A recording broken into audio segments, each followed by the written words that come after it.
Good afternoon, everyone. After a discussion of the meaning of strategy and strategic management, today we are going to discuss the policy and strategic management. Now, when I say policy, there might be a question in your mind, what is the meaning of policy? Policy is defined by Christensen and others. The business policy is the study of functions and responsibilities of the senior management.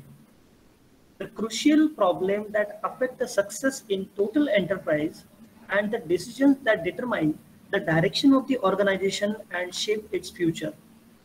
The problems of policy in business, like those of policy in public affairs, have to do with the choice of purposes, the molding of organizational identity and character, the continuous definition of what needs to be done, and mobilization of resources for attainment of goals in face of competition or adverse circumstances.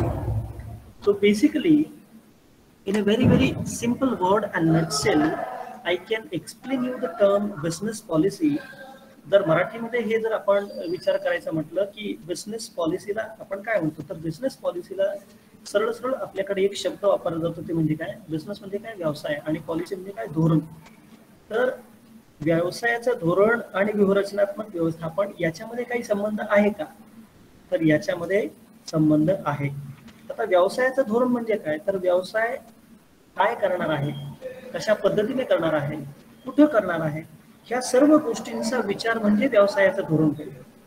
आता व्यवसायाचं धोरण हे व्यूहरचनात्मक दृष्ट्या निर्णय प्रक्रिया समजून घेण्यासाठी एक महत्वाचं साधन आहे. म्हणजेच काय की जे बिझनेस आपण करतो आहे त्या बिझनेस मधला आपण कुठली जबाबदारी पार पाडायची आहे, ती जबाबदारी पार पाडण्यासाठी जे महत्वाचं डॉक्युमेंट त्याच्याकडे असतं ते डॉक्युमेंट म्हणजे काय असतं, तर बिझनेस पॉलिसी असते.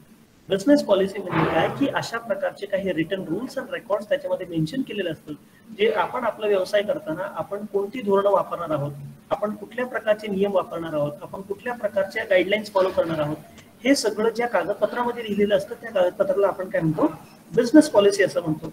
आणि मग बिझनेस पॉलिसी आणि स्ट्रॅटेजिक मॅनेजमेंट ह्या दोन जर गोष्टी आपण एकत्र केल्या म्हणजेच काय की व्यवसाय आपण कशा प्रकारे पुढे न्यायचा हे सांगणारे कागदपत्र आणि व्यूहरचनात्मक दृष्ट्या त्याचं व्यवस्थापन करून आपला व्यवसाय सक्सेसफुल करणं, तर ह्या दोघांमध्ये हा संबंध तुम्हाला सांगता येईल की एक म्हणजे पॉलिसी असते जी बिझनेसशी संबंधित असते आणि दुसरं म्हणजे काय असेल तर स्ट्रॅटेजिक मॅनेजमेंट असते. आता जी कॉम्प्रिहेन्सिव्ह डेफिनेशन आहे बिझनेस पॉलिसीची ती असं सांगते, the definition covers the many aspects of business policy and it leads to the evolution of the term strategic management. First, it is considered as study of functions and responsibility of the senior management related to those organizational problems which affect the success of the total enterprise. Second, it deals with the determination of future course of action that organization has to adopt. And the third aspect is it involves choosing the purpose and defining what needs to be done in order to mold the character and identity of an organization. And lastly, it is concerned with mobilization of resources which will help the organization to achieve its goal. So basically in a company, the senior management consists of those managers who are primarily responsible for the long-term decisions and who carry the designations such as Chief Executive Officer, President, General Manager, Executive Directors. These all are the persons who are not concerned with the day-to-day affairs or problems of the organization, but they are expected to devote their time and energy to thinking and deciding about the future course of action. With this concern, for the determination of future course of action, business policy lays down the long-term plan which organization then has to follow. While determining the future course of action, the senior management has a mental picture of the type of organization they want their company to become. And while deciding about future course of action, the senior management are confronted with a variety of decisions and actions that could possibly be taken. In company, senior management, based on the given circumstances, exercise a choice which in their opinion would lead to organization to a specific direction. And by moving in the predetermined direction, an organization can achieve its planned identity and character. So, organizational decisions are not made in isolation, and managerial actions cannot be taken without providing the resources for them. So, while deciding about the future course of action, senior management concern themselves with the financial, material, human resources that would be required for implementation of the long-term plans. आता जे policy आणि strategic management हे ज्या दोन गोष्टी आहेत या दोन गोष्टीमध्ये काय की जेव्हा कुठल्याही प्रकारचं व्यवस्थापन करता येतं म्हणजे करत असतो आपण उदाहरणार्थ स्ट्रॅटेजिक मॅनेजमेंट तेव्हा स्ट्रॅटेजिक मॅनेजमेंटचे जे डिसिजन्स घेतले जातात ते टॉप लेवलचे मॅनेजर्स घेतले जातात म्हणजे हे व्यक्ती असे असतात की जे डे टू डे कंपनीचे प्रॉब्लेम्स फेस करतात तर हे याच्याशी डील करतायत तर कंपनीला भविष्य काळामध्ये आपल्याला कुठं न्यायचंय कंपनीला त्यांना काय बनवायचंय ह्या सगळ्या गोष्टींची ध्येय धोरणं हे ठरवत असतात आणि हे ध्येय धोरणं ठरवत असताना हे कोण्या एका माणसाचं काम नाही याच्यासाठी सर्व जी टॉप मॅनेजमेंटची टीम आहे ती सर्व टॉप मॅनेजमेंटची टीम एकत्र येऊन काम करते आणि भविष्यामध्ये आपल्याला कंपनीला कुठे न्यायचं आहे ते कशा पद्धतीने न्यायचं ते नेण्यासाठी आपल्याला कोणत्या प्रकारचं एक प्रकारचं मार्गदर्शन लागणार आहे ते मार्गदर्शन करण्याचं काम हे टॉप लेवलची व्यक्ती करत असतात आणि हे सर्व गोष्टी या बिझनेसच्या पॉलिसीमध्ये नमूद केलेल्या असतात आता जर आपण पाहिलं तर strategic role of board of directors and top management कंपनीमध्ये जे कंपनीचे बोर्ड ऑफ डायरेक्टर्स किंवा टॉप मॅनेजमेंट असतात यांचा रोल काय व्यूहरचनात्मक व्यवस्थापनामध्ये तर आता मी जे तुम्हाला सांगितलं की बोर्ड ऑफ डायरेक्टर्स आणि टॉप मॅनेजमेंट आता बोर्ड ऑफ डायरेक्टर्स मध्ये सगळ्या प्रकारचे बोर्ड ऑफ डायरेक्टर्स येणार आहेत आणि टॉप मॅनेजमेंट मध्ये ज्या कंपनीमध्ये हायर लेवल ऑथॉरिटीचं काम करतात अशा सर्व व्यक्तींना आपण काय म्हणतो टॉप लेवल मॅनेजमेंट तर यांचा काय रोल आहे नक्की स्ट्रॅटेजिक मॅनेजमेंटमध्ये तो आपण आता पाहूया सगळ्यात पहिल्यांदा म्हणजे काय तर बोर्ड ऑफ डायरेक्टर्स तर स्ट्रॅटेजिक मॅनेजमेंट करत असताना बोर्ड ऑफ डायरेक्टर्सचा काय रोल आहे the ultimate legal authority of organisation is vest in the board of directors in strategic management the role of board of director is to guide the senior management in setting and accomplishment of objectives reviving and evaluating the organizational performance and appointing the senior executives the function of the board is usually seen in terms of setting strategic direction which involve establishing objectives and strategy and subsequently monitoring and reviewing achievements there is no clarity regarding exact role of the board of directors that they should play in managing the affairs of the organization. They are much more depend on the relative strength in terms of power wielded by the board of directors and the chief executive. Here, the basic role of board of directors has to come under the intense scrutiny in recent time, leading to emergence of issues of corporate governance, a system by which corporate entities are directed and controlled. आता हे काय आहे board of डायरेक्टरचा नक्की strategic management मध्ये काय role आहे तर कंपनीच्या व्यवस्थापनाचे सगळ्यात जास्त अधिकार कोणाकडे असतात तर कंपनीच्या नियामक मंडळाकडे असतात ज्याला आपण काय म्हणतो बोर्ड ऑफ डायरेक्टर्स असं म्हणतो आणि ह्या बोर्ड ऑफ डायरेक्टरने काय काम करायचं तर याची कुठेही रूपरेषा एक्झॅक्टली नाहीये तर हे बोर्ड ऑफ डायरेक्टर काय करतो की कंपनीमध्ये आवश्यक असणारे जे सिनियर मंडळी आहेत अशा लोकांची ते नेमणूक करतात तसंच अशा सर्व सिनियर मंडळींची ज्यांची नेमणूक केलेली आहे त्या लोकांना ऑब्जेक्टिव्ह सेट करतात तसंच त्या लोकांसाठी बिझनेसचा काय प्लॅन असणार आहे त्यामध्ये प्रत्येकाचा रोल काय असणार आहे तसंच जे प्लॅन डिसाईड केलेला आहे त्या प्लॅनमध्ये जेव्हा गरज पडते तेव्हा हे लोक त्या प्लॅनमध्ये बदल करतात तसंच जो प्लॅन आखून दिलेला आहे त्या प्लॅन प्रमाणे आपण पुढे कार्य करतोय किंवा नाही हे बोर्ड ऑफ डायरेक्टरचं त्याच्यामध्ये खरं पाहिलं तर काम आहे परंतु आज जर तुम्ही 21व्या शतकामध्ये पाहिलं तर बोर्ड ऑफ डायरेक्टर्स मध्ये आणखीन एक महत्वाची कन्सेप्ट आलेली आहे ती म्हणजे कॉर्पोरेट गव्हर्नन्स कॉर्पोरेट गव्हर्नन्स म्हणजे काय की कंपनीने स्वतःवरती नियंत्रण ठेवणं आणि ते नियंत्रण ठेवायचं म्हणजे काय कंपनी कोण चालवतं तर कंपनीचे बोर्ड ऑफ डायरेक्टर्स चालवतात आणि म्हणून बोर्ड ऑफ डायरेक्टर्स वरती सुद्धा कंपनीच्या सभासदांचं लक्ष असलं पाहिजे की ते चांगल्या प्रकारचे निर्णय घेतात किंवा नाही कंपनीला ते योग्य दिशा दाखवतात किंवा नाही तर ही जबाबदारी देखील कॉर्पोरेट गव्हर्नन्सच्या माध्यमातून कंपनीच्या सभासदांवरती येत असते तर स्ट्रॅटेजिक मॅनेजमेंट करत असताना बोर्ड ऑफ डायरेक्टर्सचा रोल हा तितका महत्वाचा आहे त्याचप्रमाणे role of chief executive officer ज्याला आपण काय म्हणतो सीईओ आता चीफ एक्झिक्युटिव्ह ऑफिसर काय असतो तर chief executive officer is a most important strategist who is responsible for all the aspects of strategic management. So while from formulating to the evaluation of strategy, the role of CEO is very much important because CEO is designated as the managing director of the company, sometimes executive director or sometimes president, general manager in business organization. The chief strategist As a chief executive officer, he plays the major role in strategic decision making.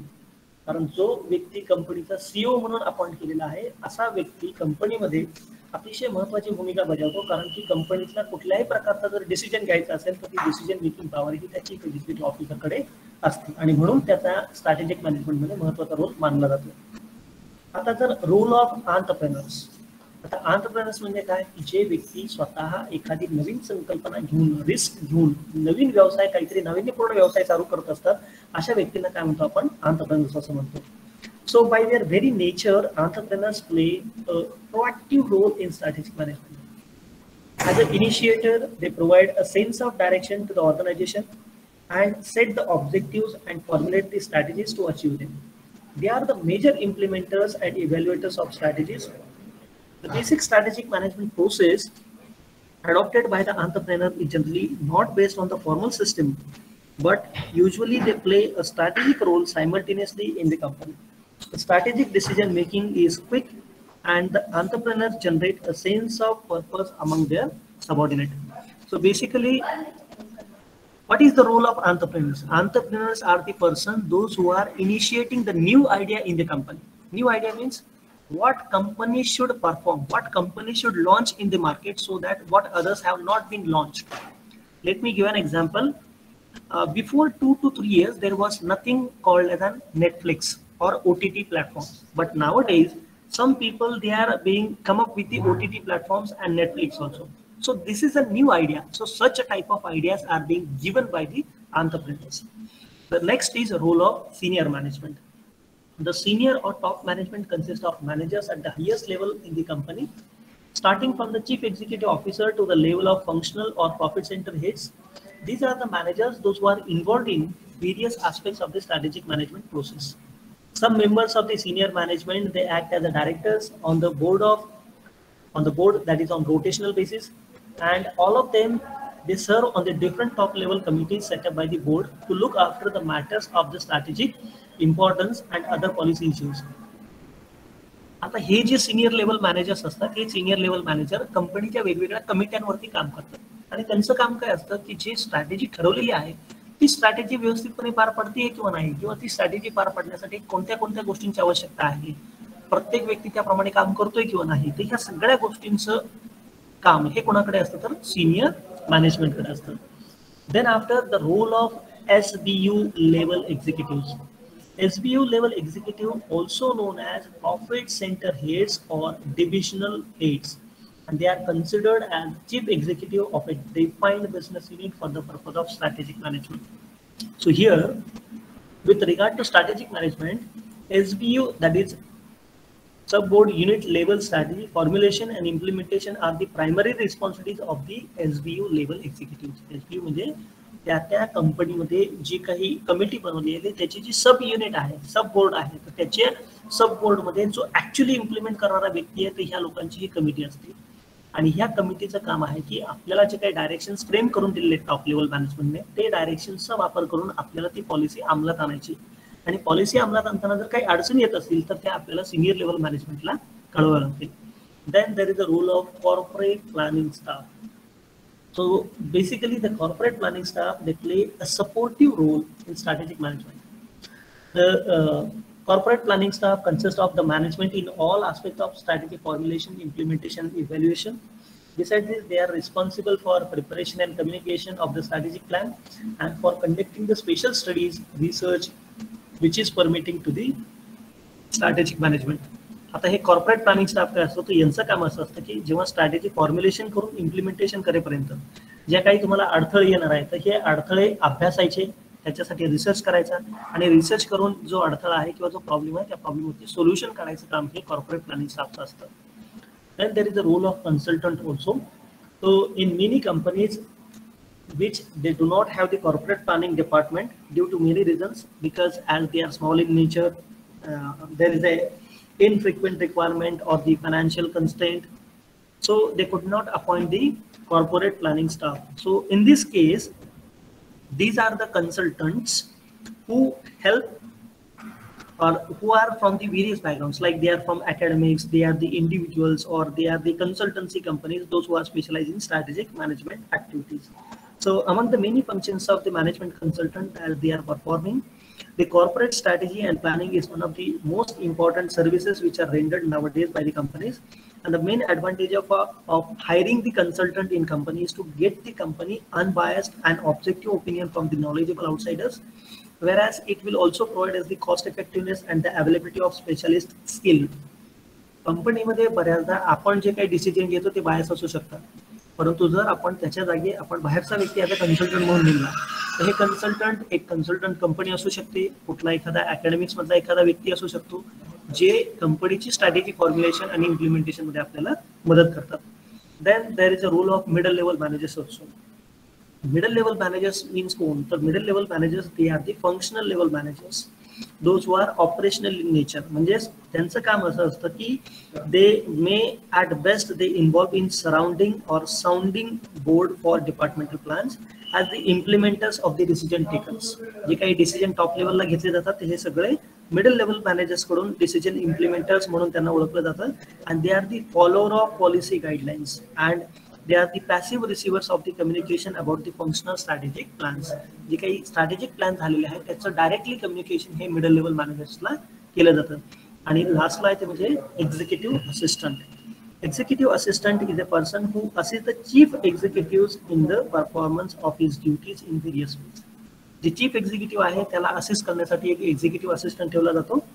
ह्या assistant एक्झिक्युटिव्हचं काम काय, तर chief एक्झिक्युटिव्हला data collection आणि अनालिसिसमध्ये मदत करणं, तसेच त्यांना वेगवेगळ्या प्रपोजल्सचं ब्रीफिंग करणं, त्यांना वेगवेगळ्या प्रकारचे प्रोजेक्ट आणि ते रिपोर्ट बनवण्यासाठी मदत करणं, तसंच जे पब्लिक रिलेशन किंवा एखाद्या ठिकाणी लायसनिंग करायचं असेल तर त्याच्यासाठी मदत करणं, वेगवेगळ्या ॲक्टिव्हिटीजमध्ये मदत करणं, जसं की स्टाफचं कॉर्डिनेशन असेल किंवा आउटसायडरचं कॉर्डिनेशन असेल आणि कंपनीचं कॉर्डिनेशन असेल, अशा प्रकारची कामं हे एक्झिक्युटिव्ह असिस्टंट करत असतात. सो ह्या सर्व महत्वाच्या व्यक्तींचा स्ट्रॅटेजिक मॅनेजमेंटमध्ये महत्वाचा रोल असतो आणि म्हणून या सर्व व्यक्तींची कामं आणि हे सर्व व्यक्ती नक्की काय करतात हे देखील आपल्याला या ठिकाणी अभ्यासणं महत्वाचं आहे. Now I will move on to the next and that is strategic implications of social and ethical issues. आता strategic implications of social and ethical issues म्हणजे काय, तर जेव्हा आपण एखाद्या आपल्या व्यवसायाचा स्ट्रॅटेजिक डिसिजन घेतो तेव्हा त्या डिसिजनचा सामाजिक आणि नैतिकदृष्ट्या त्या डिसिजनमुळे कोणत्या कोणत्या प्रकारचे प्रॉब्लेम्स येऊ शकतात. तर हे प्रॉब्लेम्स येऊ नये म्हणून आपल्याला त्या प्रॉब्लेमचा अभ्यास करणं महत्वाचं आहे. ओके, मला सगळेजण एका गोष्टीचा आन्सर द्या. समजा टोल नाक्यावरती जे व्यक्ती काम करतात आणि काही लोकांनी त्या व्यक्तींच्या विरोधात आंदोलन उभा केलं की इथं टोल नाका उभा करू नये, हा टोल नाका काढून टाकण्यात यावा.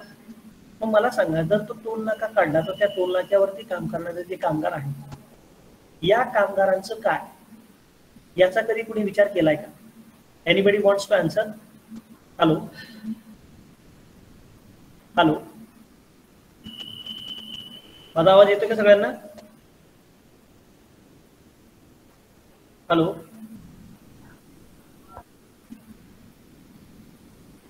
हॅलो, हो सर येतोय. मला सांगा, जर आपण टोल नाके बंद केले तर टोल नाके बंद करताना हा विचार केला जातो का की त्या टोल नाक्यावरती जे लोक काम करतात त्या लोकांचा जर रोजगार गेला तर ह्या लोकांना दुसरीकडे रोजगार देणार का, असा विचार केला जातो का जनरली? नाही सर.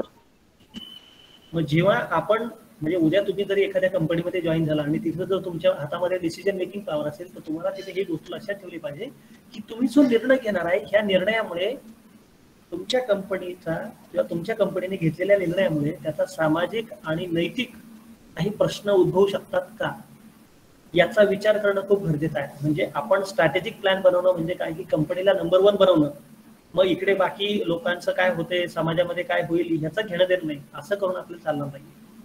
तर जेव्हा आपण स्ट्रॅटेजी फॉर्म करतो तेव्हा त्या स्ट्रॅटेजीचं इम्प्लिकेशन म्हणजे लोकांवरती त्याचा काय परिणाम होणार आहे, सोसायटीवरती काय परिणाम होणार आहे, नैतिकदृष्ट्या त्याचा काय परिणाम होणार आहे, याचा देखील आपण विचार करणं गरजेचं आहे. सो स्ट्रॅटेजिक इम्प्लिकेशन जे आहे तर ते स्ट्रॅटेजिक इम्प्लिकेशन मध्ये आपण पहिला जो इश्यू आहे तो इश्यू आपण बघूया, तो म्हणजे social issue. So nowadays in an organization, business is an organ of the society and its actions have the decisive impact on the social sciences. Therefore, it is important for the manager to realize that while taking the decision, manager must consider the impact of every business policy and the business action on the society. Manager has to consider whether action is likely to promote the public good, to advance the basic belief of the society, to contribute its stability, strength and harmony. The dimensions of social responsibilities are different. म्हणजेच काय की एखाद्या बिझनेसमनने किंवा बिझनेसने decision घेताना हा विचार केला पाहिजे की आपण जो डिसिजन घेतलाय त्याच्यामुळे लोकांचं कल्याण होणार आहे का, सोसायटीला आपल्यावरती विश्वास वाढणार आहे का, आपण घेतलेल्या निर्णयामुळे समाजामध्ये स्थिरता निर्माण होणार आहे का, सगळ्या लोकांना एकोपा वाढणार आहे का, एकाला चांगला आपण फेअर देतोय दुसऱ्याला फेअर इनफ डिसिजन देत नाहीये, असं काही होणार आहे का, ह्या गोष्टींचा विचार करावा लागतो. आणि म्हणून जेव्हा आपण सामाजिक जबाबदारीचा विचार करतो तेव्हा सामाजिक जबाबदारीचा विचार करताना कंपनीची जी जबाबदारी आहे ती कंपनीची जबाबदारी ही कंपनीच्या भागधारकांविषयीच देखील आहे. कारण की भागधारकांनी कंपनीचे भाग खरेदी केलेले असतात, म्हणजे कंपनीला त्यांनी भांडवल दिलेलं असतं आणि ज्यांनी कंपनी उभा केलेली आहे त्या लोकांविषयी सुद्धा तुमचं दायित्व आहे, म्हणजे कंपनीचं दायित्व आहे. कारण जेव्हा ते एखादा डिसिजन घेतात तेव्हा त्या डिसिजनचा इम्पॅक्ट हा त्यांच्या शेअर होल्डर्सवरती होत असतो. कारण की मॅनेजमेंट जेव्हा जेव्हा एखादा डिसिजन घेईल तेव्हा तो डिसिजन असा असला पाहिजे की त्या डिसिजनमध्ये फेअरनेस असला पाहिजे, म्हणजे कुठलंही काळभैर त्याच्यामध्ये असू नये. तसंच डिसिजन घेत असताना त्यांनी जे पैसे इन्व्हेस्ट केलेले आहेत कंपनीमध्ये त्या पैशावरती किमान त्यांना फेअर रेट ऑफ रिटर्न किंवा त्यांना डिव्हिडंड मिळावा अशा प्रकारे तुम्ही कंपनी चालवली तरच या लोकांना त्याचा फायदा होईल, अन्यथा त्याचा लोकांना फायदा होणार नाही. दुसरं आहे ते म्हणजे रिस्पॉन्सिबिलिटी टुवर्ड्स द एम्प्लॉय. कंपनीमध्ये जो व्यक्ती काम करतो त्या कामगारांप्रती देखील कंपनीचं काही दायित्व असणं गरजेचं आहे. कारण की social responsibility of the business demand a new orientation of employer-employee relationship in place of traditional master-servant relations. पूर्वी कसं असायचं, कामगार आणि नोकर असं नातं होतं, परंतु आता हे जे नातं आहे ते नातं फार वेगळं आहे. आता कंपनीच्या कामगाराला कंपनीचा पार्टनर असं म्हणतात आजकालच्या युगात. कारण जर तुम्ही त्याला पार्टनर म्हणून कन्सिडर केले तर तो कंपनीच्या हिताचा विचार करेल, अन्यथा तो कंपनीच्या हिताचा विचार करणार नाही. मग आता कामगारांविषयी कंपनीची जबाबदारी काय, तर कामगारांना चांगल्या प्रकारचा पगार दिला पाहिजे, त्यांना सॅलरी दिली पाहिजे, तसंच त्यांच्यावरती व्यवस्थित सुपरवायझर्स नेमले पाहिजेत, तसंच त्यांना काम करण्यासाठी सबऑर्डिनेट दिले पाहिजे, कामगारांच्या वेलफेअरचा आणि करिअर ॲडव्हान्समेंटचा सुद्धा विचार केला पाहिजे. आज आपण समाजामध्ये बघतोय की काय इश्यू उद्भवलेला आहे आणि हीच जबाबदारी रिस्पॉन्सिबिलिटी टुवर्ड्स एम्प्लॉई असं देखील म्हणता येईल. Then there is also a responsibility towards the consumer. Business उभा कोणामुळे आहे तर कस्टमर्समुळे आहे. त्याच्यामुळं बिझनेसची ही रिस्पॉन्सिबिलिटी आहे की आपण घेतलेल्या निर्णयामुळे आपल्या कस्टमर्सला त्रास होणार नाही किंवा आपले कस्टमर नाराज होणार नाही, याची देखील बिझनेसने काळजी घेतली पाहिजे. कारण की याच्यामध्ये मेन कस्टमर्सला काय अपेक्षा असते बिझनेस कडून, की आम्हाला चांगल्या प्रतीच्या चांगल्या क्वालिटीच्या वस्तू आणि सेवा मिळाल्या पाहिजे. म्हणजे व्यवसाय प्रॉफिट कमवण्याच्या नादामध्ये क्वालिटी घसरवतोय किंवा चुकीच्या प्रकारचे प्रोडक्ट आणि सर्व्हिसेस लोकांना विकतोय असं न होता चांगल्या प्रकारच्या सेवा आणि वस्तूंची निर्मिती करून त्यांनी त्या ग्राहकापर्यंत पोहोचवणं हे काम कंपनीचं आहे. Then there is a responsibility towards the government also. Business करत असताना तुम्ही व्यवसाय असा केला पाहिजे की त्या व्यवसायातून तुम्हाला चांगला प्रॉफिट मिळाला पाहिजे आणि नुसता मिळालेल्या प्रॉफिटचा उपयोग नाही तर मिळालेल्या प्रॉफिटमधून सरकारचं जे देणं आहे टॅक्सच्या स्वरूपामध्ये ते देणं देखील आपण दिलं पाहिजे. म्हणजेच गव्हर्नमेंट प्रती देखील व्यवसायाची काही जबाबदारी आहे, ती जबाबदारी देखील आपण पार पाडली पाहिजे. आणि म्हणून जेव्हा आपण डिसिजन मेकिंग करणार आहे तेव्हा कुठेतरी टॅक्स बुडवायचा म्हणजे आपली सेलिंग प्राइस कमी होईल, मग आपल्याला प्रॉफिट वाढेल असं न करता आपल्याला हे देखील लक्षात राहिलं पाहिजे की याच्यामधून आपल्याला सरकारला देखील काही कर देणं हे गरजेचं आहे. आणि सगळ्यात शेवटी आपली जी रिस्पॉन्सिबिलिटी असते म्हणजे कंपनीची ती असते कम्युनिटी आणि सोसायटीबद्दल.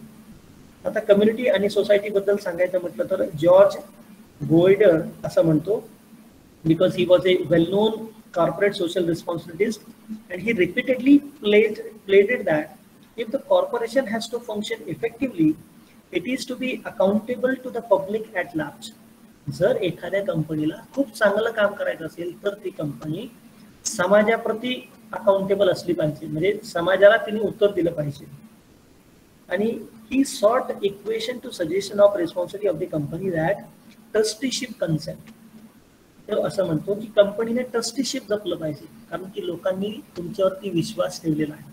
ही कंपनी आम्हाला चांगल्या प्रकारची वस्तू आणि प्रोडक्ट पुरवणार आहे, ही कंपनी कधीही बंद पडणार नाही, ही कंपनी कधीही चुकीचं प्रोडक्ट मॅन्युफॅक्चर करणार नाही, या कंपनीचं प्रोडक्ट वापरल्यामुळे आपल्यावरती कुठल्याही हानी होणार नाही याची, किंवा आपण या कंपनीचा प्रोडक्ट घेतल्यानंतर ही कंपनी जो पैसा मिळणार आहे तो पैसा कुठेही चुकीच्या कामासाठी किंवा देशाच्या विरोधामध्ये वापरणार नाही, ती ट्रस्टीशिप त्याच्यामध्ये निर्माण होणं गरजेचं आहे. तर आणि तरच जी responsibility towards community and society जी झालेली आहे तर ती आपल्याला त्या ठिकाणी मिळालेली असं आपण म्हणू शकतो. आणि आता स्ट्रॅटेजिक इम्प्लिकेशन्स मध्ये जो नेक्स्ट इश्यू आहे तो म्हणजे काय, तर एथिकल. आता एथिकल इश्यू मध्ये डिस्कशन करायचं म्हणजे एथिक्स. बऱ्याचदा तुम्हाला हा शब्द जो आहे एथिक्स, हा एथिक्स माहिती नाही. एथिक्स म्हणजे काय की what is right and what is wrong. Simple मध्ये काय बरोबर आणि काय चुकीचं, जी गोष्ट लिहिलेली नाहीये त्या गोष्टींमध्ये एथिक्स मानलं जातं. म्हणजे नैतिकता आहे का, एखाद्याला उगीच मारणं, नैतिकता आहे का त्याच्यामध्ये. येत असताना आपल्याला काय करायचंय असं म्हणून चालणार नाही. तर strategy is ethical only if it does not entail actions and behavior and cross the line from can do to should not do and unsavor, and it allows the management to fulfill its ethical duties to all the stakeholders, owners and shareholders, employees, customers, suppliers and the communities in which the company is operating in society at large. म्हणजे जेव्हा company एखादं decision घेतं तेव्हा ते decision हे ethical असलं पाहिजे. Ethical decision साठी महात्मा गांधीजींनी खूप चांगली लाईन सांगितली होती. ती लाईन अशी आहे, a business without ethics is like a seasonal dish. It will satisfy your hunger but it will not taste good. जो व्यवसाय एथिक्सचा विचार न करता व्यवसाय करतो असा व्यवसाय म्हणजे काय की तुम्हाला जर भूक लागली असेल आणि तुम्हाला जर एखादी चांगली मी डिश खायला दिली समाधान मिळणार नाही, म्हणजे तुम्ही काहीतरी अनएथिकल त्याच्यामध्ये केले नाही. तर व्यवसाय करताना असं असलं पाहिजे की माणसाला सॅटिस्फॅक्शन मिळालं पाहिजे की आपण जो निर्णय घेतलाय, आपण जे काम केलेलं आहे त्या कामामुळे कुणाचाही तोटा झालेला नाही, कुठल्याही व्यक्तीला आपण दुखावलेलं नाही, सगळ्या व्यक्तींना विचारात घेऊन सगळे नीती मूल्याचा विचार करून आपण हे काम केलेलं आहे.